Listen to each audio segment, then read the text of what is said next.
Okay, hello and welcome back to the Book on Fire podcast. Welcome back. We are happy to be back with y'all. Been really appreciating the emails and communications that we've been getting. Thank you so much. Keep them coming. Y'all, it really keeps us going with this project.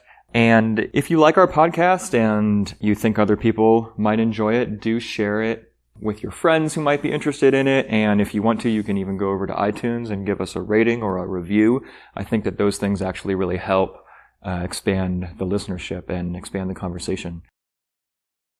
We are about to start talking about Chapter 4. Today we're going to talk about Chapter 4 and Chapter 5 of Staying with the Trouble. Chapter 4 is called Making Kin, Anthropocene, Capitalocene, Plantationocene, Thulucene. Now, if you've been paying attention at all, then none of those words should be unfamiliar to you. Making kin is in the subtitle of the entire book, Making Kin in the Thulucene, and we've already talked at length about the different naming schemas for the current time that we are living through. This one just briefly touches on a new one, Plantationocene, which we're not even really going to go over. But yeah, the chapter is only about 5 pages long, and I would say that the first half or 2/3 of it is Haraway going back over stuff that we've talked about. Most of these chapters were previously published essays, so there is like a repetitive, or we might say that there's a kind of a quality of a refrain. Mm-hmm. There's like these refrains that keep coming back through, and the refrain of the need for a term like Thulucene, the refrain of these concepts about making kin. What is unique to this chapter is that she unveils her slogan for the 21st century, her slogan for the Thulucene, which is make kin, not babies. And she kind of saves that for the end. And we're going to get to that. But in the recapitulation, in the kind of repetition of some of the book's main themes that leads up to her unveiling of that slogan, there are a couple of things in here that we haven't talked about yet on the podcast and that we wanted to bring in. And they both have to do, it all has to do with the concept of the Anthropocene or the Thulucene and kind of what it means, you know. Yeah, and one of the things that we wanted to touch on in all of the talk about the Anthropocene is a definition or a characterization of the Anthropocene that Anna Tsing has made that Haraway references here in this chapter. One of the ideas introduced here that comes from Anna Tsing is that the shift from the Holocene to the Anthropocene can actually be defined by the wiping out of refugia.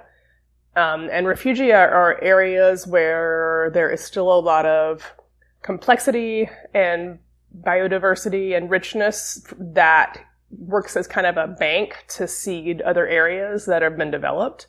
And so it would be like a intact forest next to a clear cut, you know, having these spaces that are refugia for wildlife and for plants that different species can move out from to repopulate areas that have been impacted more by human action. Actually, I just wanted to throw in that one of the first places that I came across this term of a refugia in ecology was living in the Southern Appalachians, where we live here. The Southern Appalachian mountain ranges acted as a refugia, a refuge. Mm-hmm. Is refugia plural of refuge? Not exactly. Okay. Acted as a refuge for species during the Ice Age. Right? So the ice sheets flowed around the Southern Appalachians, but the glaciers did not cover them. Mm-hmm. And so a lot of the parts of the continent that were just covered over in glacier, when the glaciers retreated, the Southern Appalachians had acted as a refuge. And then so the landscape around the Southern Appalachian Mountains was repopulated from the bank, you know, that were the Southern Appalachians. So it can be something that is relevant not just to human-caused Well, disturbances. and actually, she's appropriating it from the language around glaciation. Oh, okay. I just looked, and actually refugia is a plural, but it's a plural of refugium. Got it. And a refugium is an area in which a population of organisms can survive through a period of unfavorable conditions, especially glaciation. She's taking the term to refer to the places of refuge that animals and plants can hold out. And I would also say people living in community with the land would be included in this refugia idea. That those pockets or banks of places where things are more intact and ecosystems are more intact with and without humans are being wiped out. And that is what Anna Singh says might be the mark of the change that is going between the Holocene, what determines the Anthropocene in relation to the Holocene is the removal or eradication of these refugia. Like hot spots of biodiversity. Sort of. That work to help keep alive those species that would be reseeding the spots that have been already devastated. And another point that Haraway makes in this section, which I think is interesting, is that she sees the Anthropocene or the Thulucene itself as not a era, but more of a boundary event. And a boundary event meaning a time of change that is between other eras, other geologic eras. And she points to the example of the KPG boundary event, which is when the transition from the Cretaceous period to the Paleogenic period, or Paleogene period, happened. And that boundary that's maybe the most famous mass extinction, which is when the dinosaurs, all of the dinosaurs except some of the bird-like dinosaurs, went extinct. That it was actually it's kind of a blip in the strata, even though it might have been a very long time for the species that lived through that or that died in that period and went extinct in that period. It actually is just a stripe in the geologic record. And she's positing, along with other theorists, that the Anthropocene is also a blip, or could be a blip, or a stripe in the strata of the geologic record, which helps us realize kind of more of the scale in which we're dealing. But also she's arguing that we make that strata and transition to the next place as quick as possible, but not in a destructive way. Yeah, she's proposing that it might be helpful to reframe the Anthropocene as a transition. Instead of a whole new era. That we're just in indefinitely. Yeah. Is that this is a transitional area. This is a transitional era of rapid change, destabilization, including extinction, and that we should be looking ahead to the new stabilization. Which will actually be the new era. Because the eras, I guess, are defined by a certain amount of consistency. But that there's not going to be consistency in the Anthropocene because the definition of it is instability and change. And so she's like, well, if we think about it this way, let's try and get to a new stability as consciously, thoughtfully, and quickly as possible, and creating new refugia along the way. Yes, because she's tying it back to the idea that one of the ways that we can stay with the trouble and live in right relationship with other life in these times is to actually work to preserve the refugia that are already here, create new pockets of refugia, and just identify what is at stake with these banks that are our sort of reserves for restoration. And then that part also make me think about when we do point to the boundary event of KPG, like I think it's pretty interesting that the species of dinosaurs that survived were some of the birds because they could actually move around, and that mobility and ability to move around to find resources made them survive when the larger or smaller, but the dinosaurs that were less mobile through the air were not able to make it through that transition. And as we're in this time of hectic, chaotic transition and a lot of species and biodiversity loss, it's interesting because some of the animals that are most at risk are actually migratory birds, because a bird that lives in a couple places and also depends upon certain levels of stability along their migratory routes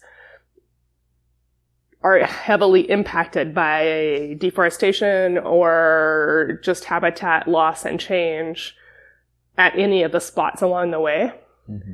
And so I feel it's a pretty hard time to love and care for birds in the world and to pay attention to them. Yes.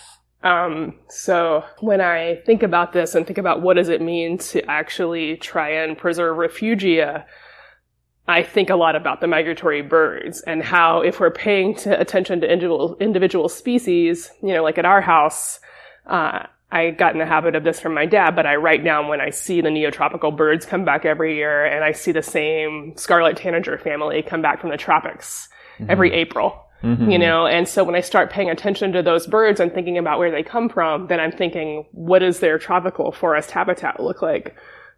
And I understand that regime changes that are leading to more resource extraction are going to impact those birds that are my neighbors in the summertime. Yeah. So if we're caring about restoring refugia or preserving places that are banks of life, then we have to actually pay attention to the patterns here and understand that what may have been a strength in another extinction crisis could also be a weakness. Although it might, or a vulnerability in this extinction crisis. And what can we do as ecosystem shapers and change makers on our environment to protect all of the places that these migratory birds are going? Right. One more thing that she layers in as a possible definition or characterization of the Anthropocene is from someone named Jason Moore from the World Ecology Research Network. And his formulation is that it's the end of cheap nature, which is something that, it's just another thing to sit with and another thing to think with. And that's that up until, relatively recently, up until the last maybe even 100 years or something, humans, even the hyper-development, capitalist, unlimited expansion, Western imperialist branch of humanity could maybe think of nature as nature was providing a lot of things very cheap. Mm-hmm. Right? Like you could just find a river valley full of fertile soil and just farm the heck out of it and fish out of the oceans. And it just seemed super regenerative and abundant. Mm-hmm. Like it would never go away. Right. But this is also the era in which we have come to realize that nature is not going to provide in that way. Mm-hmm. Cheap nature is at an end. There are more costs, all kinds of costs, from the increasing cost of fossil fuel exploitation to the cost in ecosystems from overfishing the oceans or cutting down the forests. So yeah, in this chapter, Haraway, she gets us up to speed with all the things that we've been talking about this whole time. The Anthropocene, the Thulucene, speculative feminism, speculative fabulation, all these themes. And then she comes to a point where she says the Thulucene needs a slogan. And she is someone who has coined a lot of different slogans in the past. So she's like, I'm known for my slogans. What's going to be the slogan for the Thulucene? And the slogan she comes up with is, make kin, not babies. So this is her kind of, she's throwing down the gauntlet here by putting forward as a slogan this prescription. And then, interestingly enough, she puts that forward and then the chapter ends in less than a page after that. Yeah, it's weird. In basically one page. And so she doesn't really dig into it, and most of the good stuff here is actually in the footnotes, is in a couple of footnotes.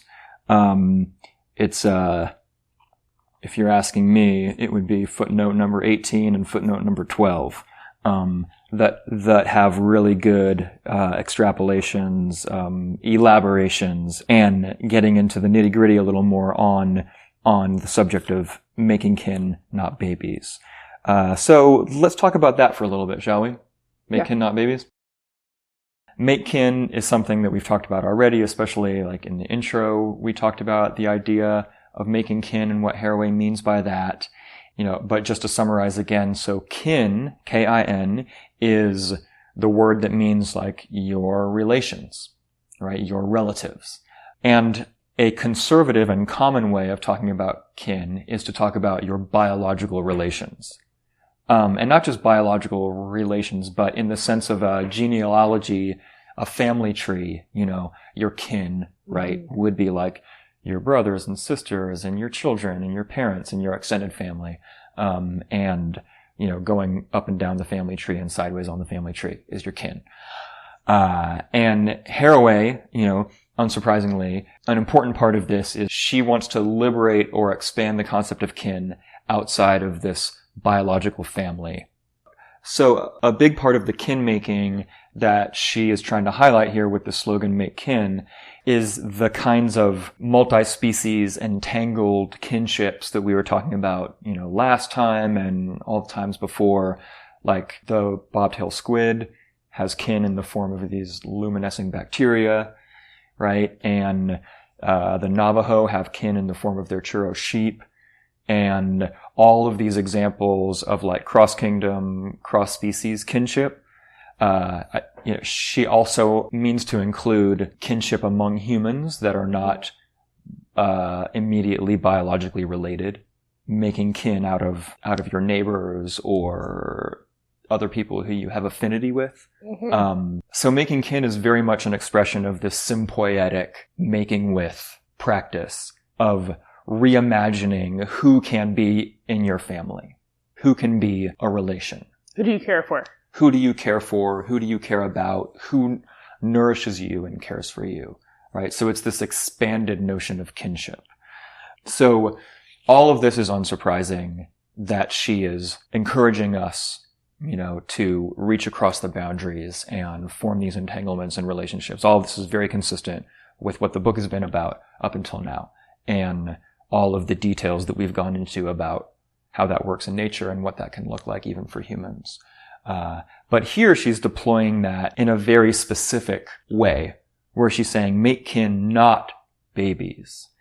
So she's specifically deploying the idea of making kin as something that we could pursue instead of having offspring, instead of increasing our biological family, our numbers, instead of reproducing more humans. So it's not just reimagining relationship and getting outside of the confining boundaries of Western individualism. It's also here potentially a solution for overpopulation. Mm-hmm. At least partially a solution for overpopulation. Mm-hmm. She's like, everybody wants to have a family, like humans are social creatures, and we're designed to care for others and be a part of these communities. But these communities don't have to be people that are your blood relatives. We should think of like family creation in a broader scale way.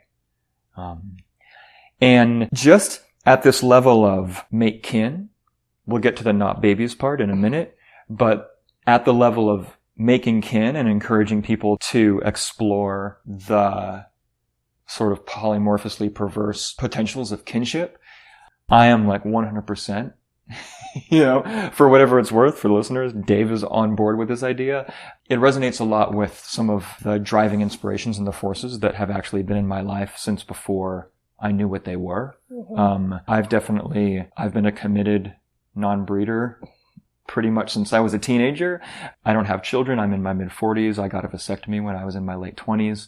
I definitely like that aspect of not participating in biological reproduction is something that I was on board with from a very early age. And I think it's for different reasons than what she's putting up here. I don't know I don't know if I was thinking about limiting human population when I was doing it. I was doing it for other reasons, but which I'm not going to go into because what's the point? But I just want to say that these ideas about having fecundity and fertility and kinship be something apart from biological reproduction has been very influential to me. And in this path, I've had a lot of affinity and been very nourished by my queer family and queer theory, and just queer practice around chosen family, chosen kinship, and then all the aspects of queer thinking and queer theory that allow us to think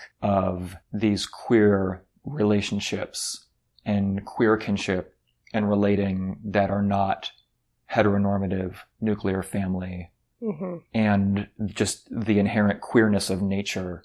Right. I think I would add to that I also agree and have been deeply nourished by the ideas of like what kinship could look like and people caring for each other. I also see within this, she doesn't really point this out, but part of what the pushback is when people talk about making kin and envisioning ways to feel connection that are not necessarily about procreation. It's also a pushback against the nuclear family and that unit as a white colonizer norm that is put down on all kinds of other people. And often within other cultures, especially folks of color, recent immigrants, and I would even say like the rural white Appalachian neighbors that we have, people tend to exist more in extended family.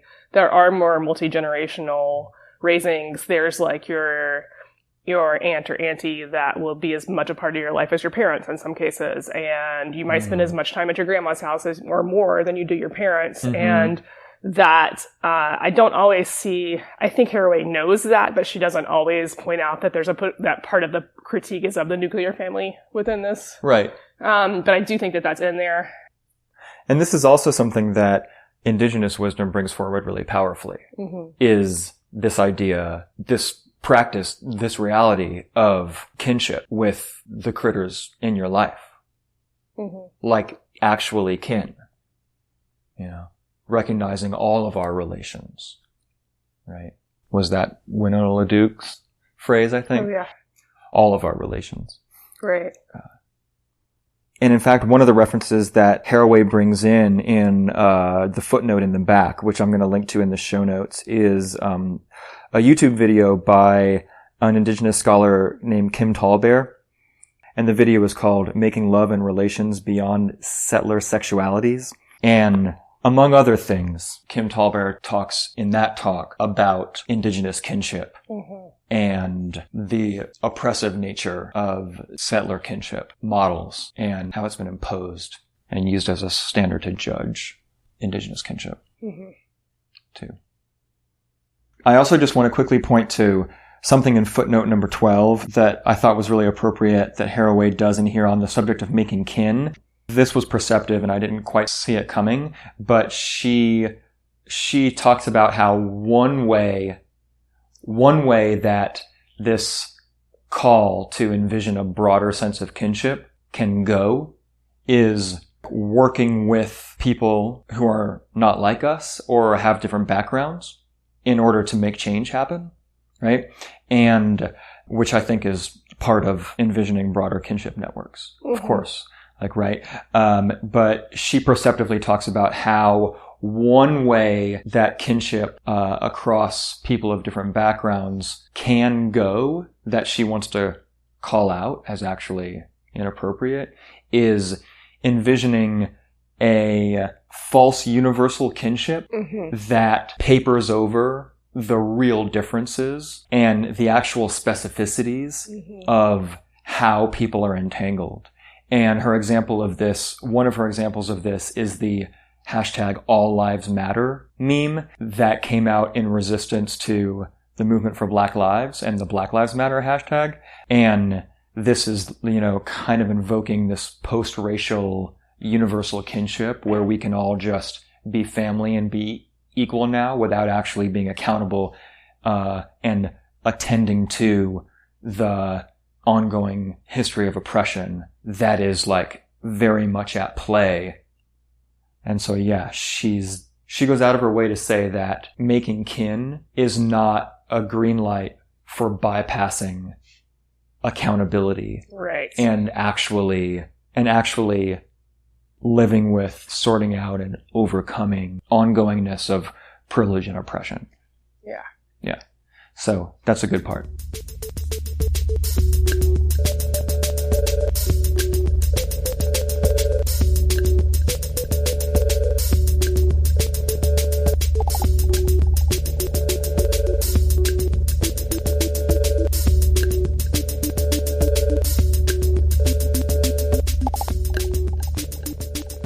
But what do you think about then the kind of prescriptive not making babies part? I mean, I definitely have some red flags go off for me when I see procreation as almost like a consumer choice. You know, like, so I see lists of things like you can do personally to help save the environment or save the planet, and it'll be like, don't fly as much, don't eat meat, don't have babies, you know? And it's listed, for one thing, there's a pretty big problem with us identifying most of our forms of resistance as consumer choices anyway. And the idea... Or individual choices as being what is going to save anything. And it undermines the idea of the more effective collective organizing and work. Right. But also throwing whether or not people have children into that list. There's a lot going on there. What do you think about that? Yeah, there's a lot going on there. I think that as much affection as I have for making kin in the sense that Haraway means it here, and just the beauty and the necessity of that, and as much as I just personally have in some way been in alignment with the idea of not making babies, it's not so much the idea of it, it's just been my choice. Mm-hmm. But I've never prescribed not making babies to others as something that is gonna help, quote unquote, save the world or right. something. And that's the step that Haraway is taking here that I am not so sure about. Mm-hmm. I think it's problematic in a lot of ways. I mean, for one thing, she leaves a lot out of her argument here. Mm-hmm. She is basically contending that the raw numbers of human population on the planet is an existential threat to the survival of species that are threatened, mm-hmm. ecosystems that are threatened, and maybe to the survival of like Gaia as a whole, mm-hmm. or the stability of Gaia as a whole. And so there's lots of different ways to go at what I think is weak here. And one of them is just the fact that she's targeting this number. She says that 11 billion people are projected to be on the Earth by, when is it? By 2100? Mm-hmm. Is that what it is? And she says, I think that evidence of many kinds shows that 7 to 11 billion human beings make demands that cannot be borne without immense damage to human and non-human beings across the Earth. And she just kind of throws that down without giving you references to that or backing it up in any way. I think she assumes we all just agree with that. So what do you think that would be contentious there? Yeah.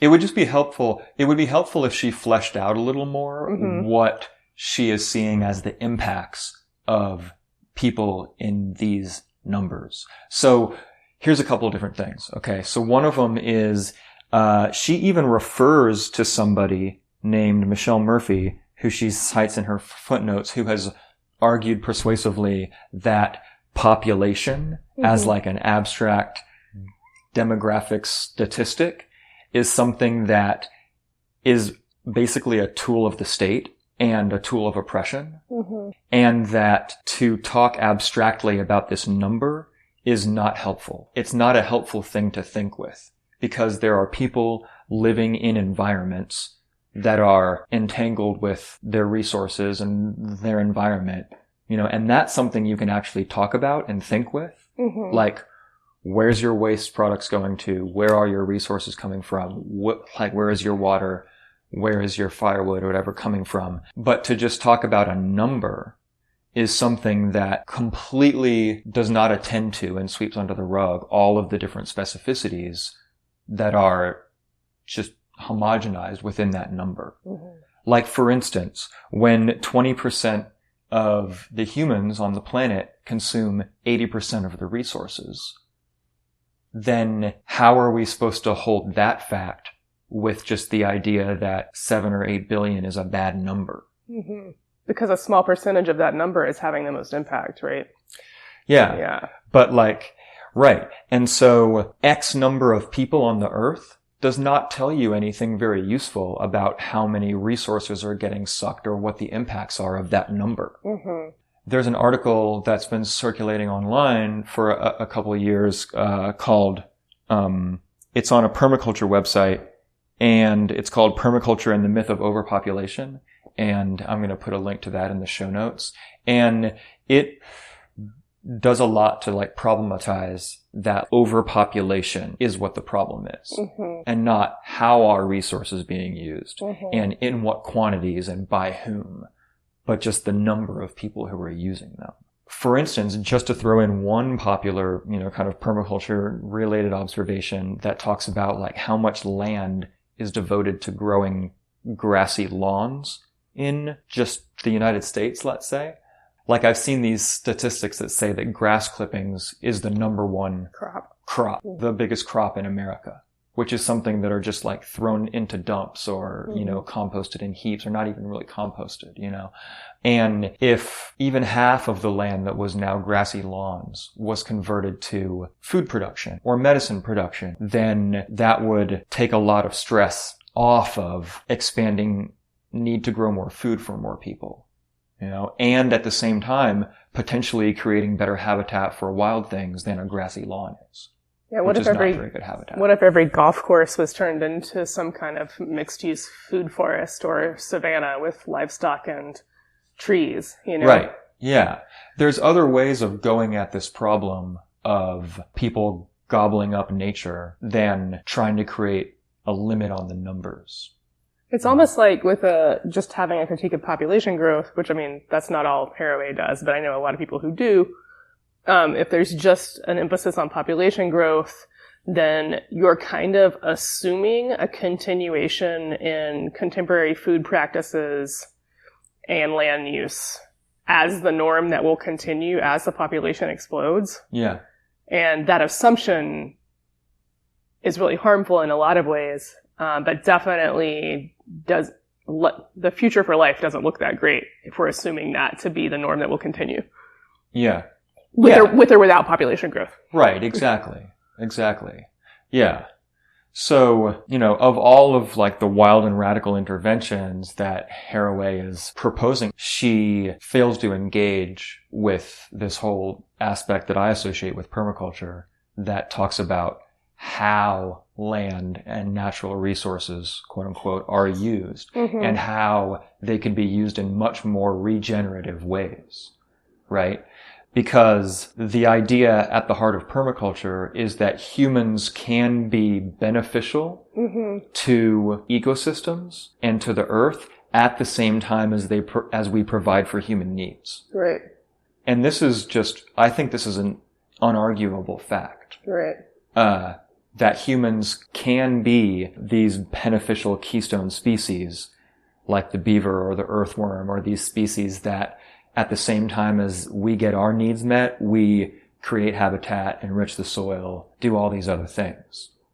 It's just a question of how do we make that more the norm. Mm-hmm.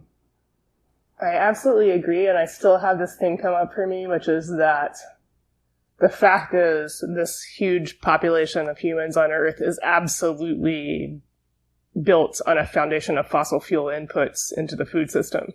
Absolutely. And if we take away that fossil fuel input, what happens? What are actually our options, mm-hmm. in the transition to using less to no fossil fuels? And what does that mean? Is that a big die-off? Who suffers from that? And what's going to happen on the way? And while we can talk about building these more integrated and vibrant and and polyculture food systems, there's still going to be a transitional period. And that's staying with the trouble. Right. You know? And I think it's unlikely that fossil fuels are just going to get turned off like a faucet. Like, boom. You know, there's going to be a lot of bumps in the road. Mm-hmm. I just wish that she'd talked more about some of these thorny issues. Right. You know, like I said, it's not even that I at root disagree with the idea of celebrating non-reproduction, because that's the way she puts it in the footnote, at least. Like, we need to find ways to celebrate other kinds of kinship. Babies having 3 parents, extending kinship in all these other ways. But anyway, lots of really important conversations to have here.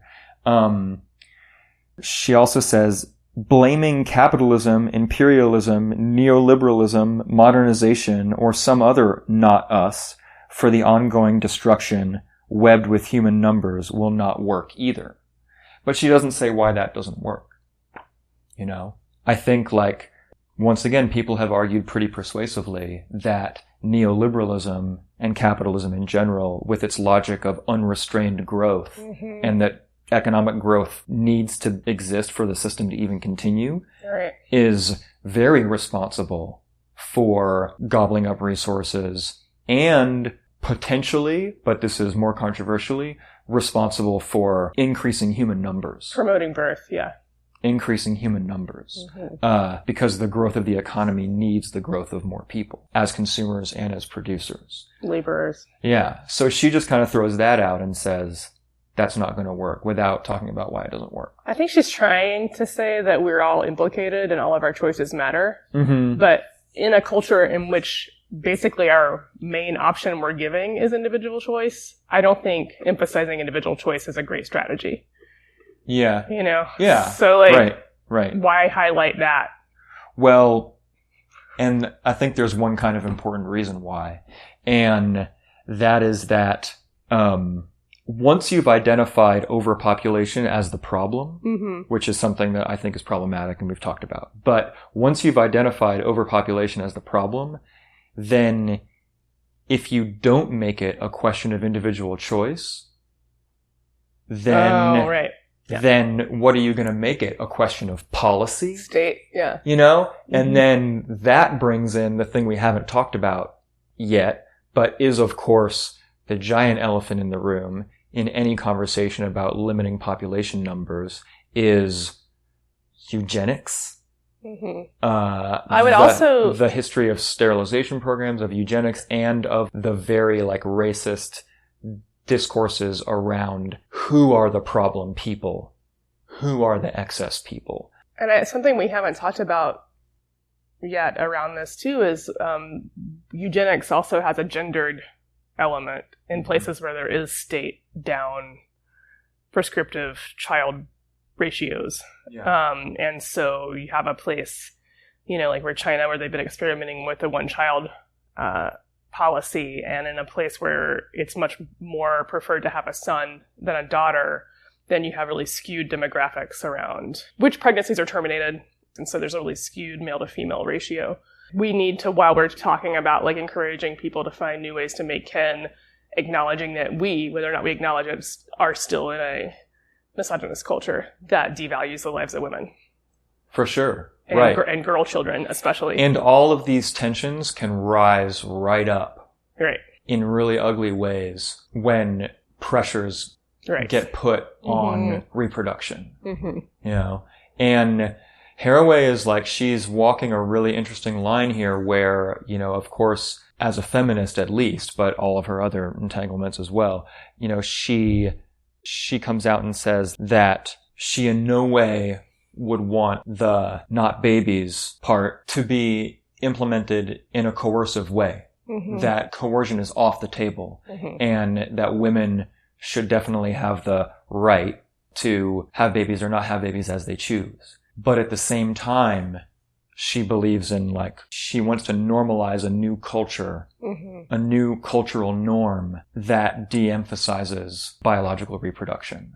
But I think she doesn't, as horrific as the history of population control measures and eugenics measures have been. And as recent. And as recent. Yeah. I don't think that Haraway, at least not here, spends enough time working on how her call to make kin, not babies, could protect itself from being appropriated or being made of use to eugenicists, basically. She acknowledges that it's a risk, and she basically just says, this is not what I'm calling for, but she doesn't do much of the work to ensure us that it would be incompatible with those authoritarian desires. Because what we need is an incompatibility. Right.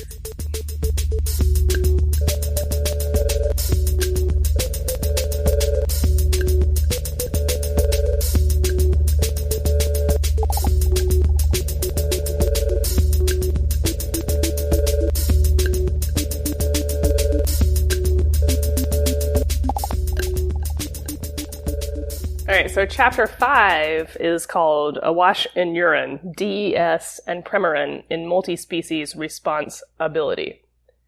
And in this chapter, which is also pretty brief, Haraway is talking about the entanglements between kinds of species around hormones and the pharmaceutical industry. And in the beginning, she's talking about her dog friend, Cayenne, who is elderly and has an ovarian system and has lower levels of estrogen because she's an older dog. And this has been leading to some lack of tone in her urinary tract, and she is incontinent frequently. Mm-hmm. And so one of the treatment strategies that they have, she also has a heart condition, so she can't take some of the different medications that the vets prescribe for this. But she is on a synthetic hormone, or maybe it's a natural hormone. That part's a little confusing. She's on a hormone that is called DES for short, but stands for diethylstilbestrol. And an estrogen analog. An estrogen analog, right. So that has an estrogenic effect on the dog, so that the sort of astringes and gives tone to the urinary tract so that she's not incontinent anymore.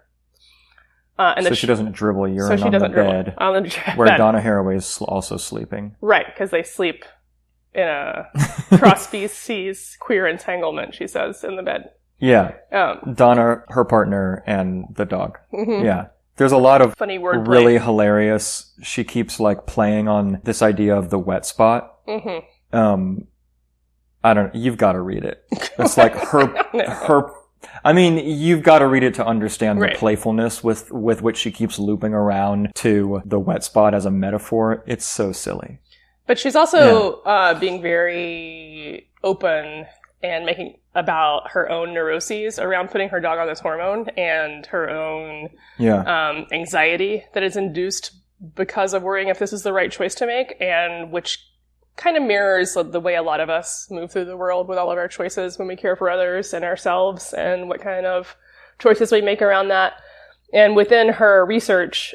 Especially because DES has this kind of unsavory history. Right, which I don't know if she knew until she started looking into it. Right. But she was talking to friends about having her dog on DES, and one of her friends identifies as a DES daughter, which led her to do all this research on the history of DES. And so quickly, during the 1950s and 60s, in the US, a couple million women were put on DES, presumably to prevent miscarriage, although it hadn't actually been proven to do that. It's just one of those weird things where maybe the pharmaceutical companies were giving a bunch of bonuses or gifts to the doctors. I don't know. Anyway, it was prescribed really heavily. And there honestly is not very good information about why, because it was proven to not even do the thing it was being prescribed for, which happens a lot in when you have a wealth-based system like this. Mm-hmm. And her friend was one of the people who was affected by this prescription because the DES actually led to increased chances of breast cancer and made breast cancer more fatal in the people who got it, who were on DES. And not only that, but their offspring were more likely to get breast cancer and maybe prostate cancer. I don't quite remember, but yeah, the impacts were on the mothers and the offspring too. And so, as far as we know, this is the only pharmaceutical carcinogen that actually is transplacental, so it affects the person who's pregnant and also their offspring. Mm-hmm. So these 2 million people had however many children, and then those children also had health impacts from this drug that was being prescribed to prevent miscarriage. So as Haraway is following this line and just thinking about hormones, she starts thinking about how she had also been on estrogen. Maybe we should throw in that DES is now banned. Oh, right. Or it's no longer used in humans anymore. But she goes to a special compounding pharmacy to get it made especially for canine use only. Yes. For her elderly dog. Which is part of the reason she was having so much anxiety around this option, but it seems like the best one for her dog. But the research into hormone therapy leads her to remember or recognize, I guess, that she had been on hormone therapy herself in early menopause because she was told it would be a good idea for, I can't remember if her reason was bone density. I think it was actually a heart condition. But through researching Premarin, which is the name brand of the pharmaceutical she was on. Because there were, just to interject, like, for a long time, and even now, the medical profession had, and still does in some cases, recommend estrogen supplementation for people in menopause. Right. But now a lot more research has come out that shows how it can feed breast cancer, it can feed ovarian cancer. It's problematic actually in heart disease. There's all kinds of complications with it, which has led to like a partial reduction in prescribing it, but not entirely. Right. Yeah. Just some context there. Right. Thanks. Yeah. So in her research on Premarin, she, as happens with most items that you end up on the receiving end in late capitalism, found that it was this product, this pharmaceutical was woven into a vast web of connections, quite a few of them pretty unsavory. And she found that part of the reason that this had been an effective hormone was that it was made from pregnant mares' urine. And so they were taking concentrated urine from pregnant horses and extracting the Premarin from that. And of course, given that there were tens of thousands of people put on this at one time, there was a pretty big demand for this urine, and therefore, as she did research, she found out that this meant the confinement of many, many horses, hundreds at least, female horses, and that they were kept pregnant, confined, and their colts were taken away from them, and some were sold and some were turned into glue. So she followed the thread of her own hormone use, which she had not looked into at the time because, like many of us, it's overwhelming to realize all of the ways we're connected through our choices. Mm-hmm. But to reveal that this whole complex, this whole kind of industrial complex involving mostly Canadian, it seems. Oh yeah, Canadian horses. Farmers, who were keeping, these like stables full of horses that sometimes, at least in the worst of it, could not go for walks, would never go outside, would have collecting bags attached to them. And we're often kept dehydrated so the urine would be more concentrated. Yeah, right. So Haraway is acknowledging this history and her complicity in it, and just thinking about the ways that all of our choices and the decisions that we make in the culture that we live in now are really complicated and tie us together with a lot of species we may not even realize we're entangled with by taking the advice of a doctor to take a drug. Mm-hmm. So yeah, that's basically the summary of what's going on in this chapter. Yeah, she traces these lines. It's not like a lot of the other chapters where there's a call to action. Mm-hmm. Right. Make not babies or symbiosis or, all of these things. It's just a case study in interconnectedness and in how she and her dog just trying to do their own thing and just be healthy and live a normal life in the conditions of the modern world has involved all of this entanglement I mean, I like that the title is called Awash in Urine, and her point by the end is that whether or not you acknowledge it or are paying attention, you're in the thick of it and you're in all of these messy entanglements. You're awash in urine because of all of the different supply chains and production operations that get a lot of the things that we use to us. Yeah, totally. Should we talk about the cyborgs? I think we should probably talk about the cyborgs before we're done. Mm-hmm. Haraway starts this chapter off with a couple paragraphs. The heading on the paragraphs is cyborg littermates. And the idea of the cyborg relates very much to what she's describing in this chapter. So Haraway is famous. Probably her most famous piece of writing is an essay called A Cyborg Manifesto. That was first published in 1985, got popular in the early 90s, and has been really important to a lot of people. And I think maybe we could just talk a little bit about like what the cyborg is, what Haraway's cyborg is, and how it relates to her dog and hormones and estrogens and all of this. And basically, I'm not an expert on this, but as I understand it, I'm going to do the best that I know how to explain this. And so cyborg, just to start with maybe the popular or pop culture idea of the cyborg is like part human, part machine. Right. And so, if you lost your arm, in an accident and they replaced it with a robot arm, so especially if the robot arm was like super strong or it could shoot lasers out of it or something, this would be like the sci-fi imagination of the cyborg. The human that's like augmented in some way by high technology. And those kinds of science fiction cyborg realities are not just science fiction, right? There's people without human legs that can run really fast because they've had high-tech running legs fitted onto their bodies. But then there's like Google Glass or these things. It's like these special eyeglasses that you can access data with and access the internet while you're just walking around and looking, right? So these types of cyborg realities are real. Does a strap-on make you a cyborg? Yeah. Okay. And cyborg. And Haraway is talking about that kind of, but she's not just talking about that. Cyborg Manifesto it takes from that image of the cyborg as a kind of messy and impure human organism.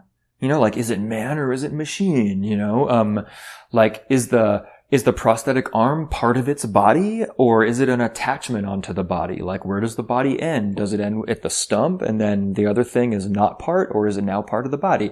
It brings in these types of questions, contemplating that sort of science fiction cyborg brings in all these questions, and she's kind of using that to articulate, interestingly enough, a radical feminism that is anti-essentialist.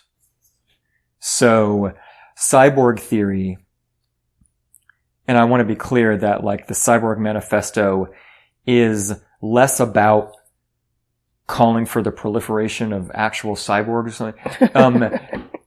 It's a framework for theorizing, because that's the kind of person she is.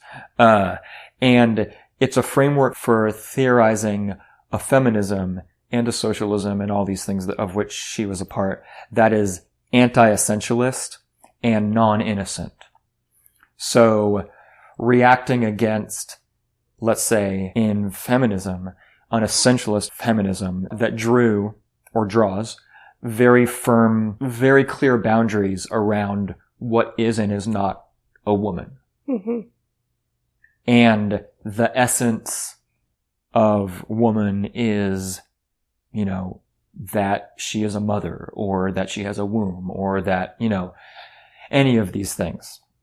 And the concept of the cyborg being non-innocent is related to that, and also very important, because part of articulating these identities that have clear boundaries is that you can identify like victim and perpetrator, right? Like the woman in the kind of feminism that she's trying to complicate is the innocent gender, Mm-hmm. more or less, that is the victim of patriarchy and of the opposing gender, which is male. Mm-hmm. Right. And so in the 80s, Haraway was trying to problematize all of this kind of discourse and to say that she actually saw more possibilities for liberation Mm-hmm. in a non-essentialist, impure, non-innocent articulations of feminism, but not only feminism, Marxism, instead of conceiving of like the working class as the innocent that are acted on by the ruling class or something, but to actually problematize all of these divisions. And so it was also part of a wider move to collapse a lot of the dichotomies Mm-hmm. that polarized thought in the Western Enlightenment sense. So the dichotomies of like mind versus body, animal versus human, organism versus machine, nature versus culture. Mm-hmm. To say like nature is the innocent thing and then culture messes it up. Mm-hmm. Actually these might be dead ends and that it might be more productive of possibilities to actually break down the boundaries between, say, culture and nature and to see how they interpenetrate each other. Mm-hmm. And these are cyborg realities is kind of what she's talking about, So instead of theorizing a retreat back into something uncorrupted or whole, Mm-hmm. she proposes embracing these cyborg realities that commingle these volatile and kind of risky categories. Right. So stuff like that. But what the Cyborg Manifesto was doing was not to try and tell you like who was and who wasn't a cyborg, but Mm-hmm. just to sort of carve out this space for being able to talk about the cyborg realities that we all inhabit Mm-hmm. as not a corruption of something pure and good, but as like something that if we could embrace, then we could actually see some liberatory possibilities within. Mm-hmm. And so coming back to this chapter, chapter 5, Awash and Urine, I think the reason why she starts it with a paragraph or two on the cyborg, and I'll just, to get a little bit of Haraway's words in here, I'll read this one sentence that I underlined. Characterized by partial connections, the parts do not add up to any whole, but they do add up to worlds of non-optional, stratified, webbed, and unfinished, living and dying, appearing and disappearing. So that's a little bit about the cyborgs. They're characterized by partial connections where the parts do not add up to any whole, which is kind of a nice image, right? Mm-hmm. Like cyborg realities are messy. This wholeness is not really part of their world. Wholeness is not a relevant term. So she's bringing the cyborg thing in here because it's relevant to what we just talked about. Because it's relevant to her dog taking synthetic estrogen, to humans taking Premarin, which is also an exogenous estrogen, as part of them just going about their normal life, and how we are augmented by technology. Mm-hmm. And in this case, it's not even really augmented. It's just supported by, Mm-hmm. So that's a little bit about the cyborg. I want to add that I think that cyborg can be a word that turns a lot of people off because it sounds so like techie, and for people who aren't into sci-fi, or they're often the bad guys in sci-fi. Absolutely, yeah. That she's using it in a positive way. And also a reminder that our ideas about technology are not just post-digital age.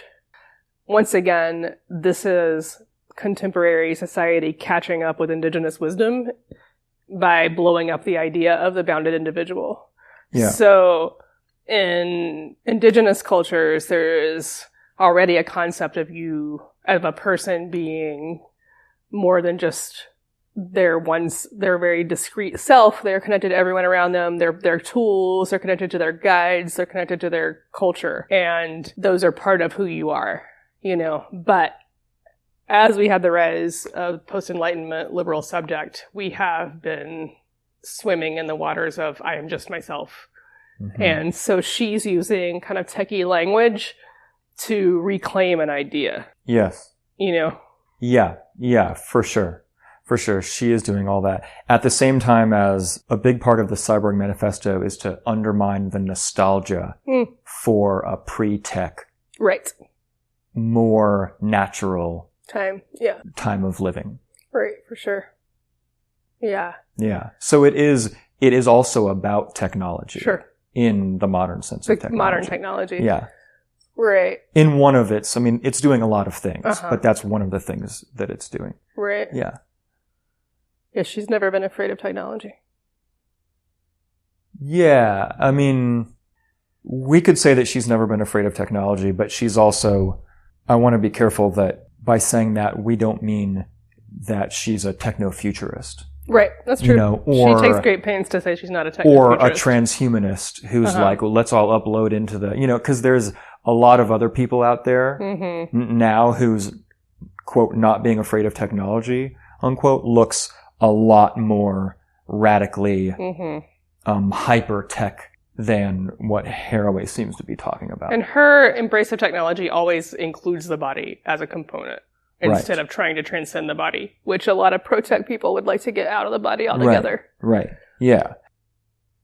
I think that maybe the distinction between this kind of embrace of technology and others is she would like to embrace technology to blow up the project of the Enlightenment rather than to take it to its apotheosis. Yeah. And that is a kind of cyborg I could get behind.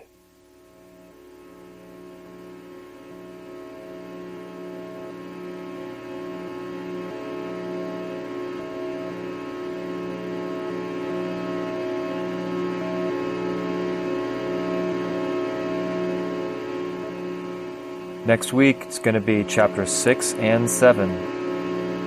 See you then.